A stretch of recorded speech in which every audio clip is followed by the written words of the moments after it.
लोकहिताचा ज्यांनी घेतला वसा, सर्वश्रुत ज्यांच्या कार्याचा महिमा, ते बुलंद आवाज समाजाचे, ते परोपकारी लोकप्रिय व्यक्तिमत्व बहुजनांचे. वाह वा वा, सुरेख, खूप छान लिहिलेस तू.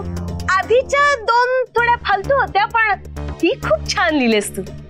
आवडले मला हे. वाटलं नव्हतं एवढं छान लिहिशील तू.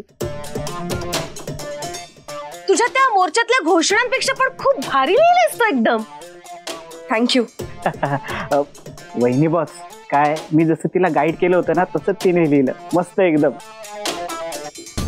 म्हणजे मला उत्स्फूर्तपणे 3 ओळी सुचल्या होत्या, त्या रचल्या, मग हिनं त्याच्यात एक ओळ ऍड केली आणि एवढी चांगली झाली. अजून काही लिहिलेस तू? हो हो, ऐकव. हा. समाजसेवा हीच ओळख ज्यांची, जनतेचा उद्धार हाच ध्यास ज्यांचा, ज्यांच्या कार्याची गती सुसाट, घरोघरी डंका त्यांच्या नावाचा. वा, आहा, वा वा, किती छान लिहिलेस ग तू. मी काय म्हणत होते, तू ना ती उगाच मोर्चा बिचांमध्ये पडलीस ग. तू ना खरं लिहिलं पाहिजेस. तुझ्या हातात ना एक छान असं लिखाण आहे, असं खूप छान लिहितेस तू. तू मोठी होऊन ना कवयित्री होऊ शकतेस. हा, कोरोना हिने लिहिलेला मजकूर घ्या आणि तो प्रेस मध्ये द्या आणि मोठे बॅनर छापा. येस वहिनी बॉस, लगेच सांगतो. अजून बरीच काम आहेत, पण जशी वेळ येईल तसं आम्ही तुला सांग. ठीक आहे? हो. फोन उचलू? हे ना. हॅलो. हा बोल श्रद्धा.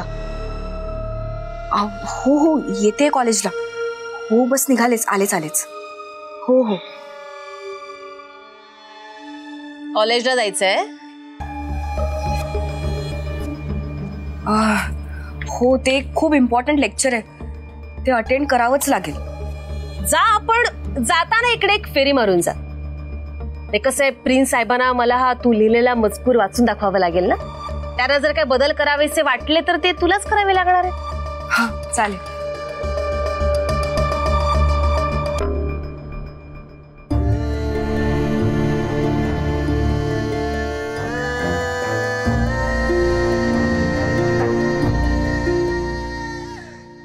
वहिनी साहेब, मी पण येतो. कुठे निघालास? ते आपल्या नवीन फॅक्टरीचं आता काम सुरू झालंय ना, तर तिकडे आता खोदकाम सुरू झालंय. आज JCB येणार आहे, तर जरा लक्ष ठेवायला पाहिजे ना.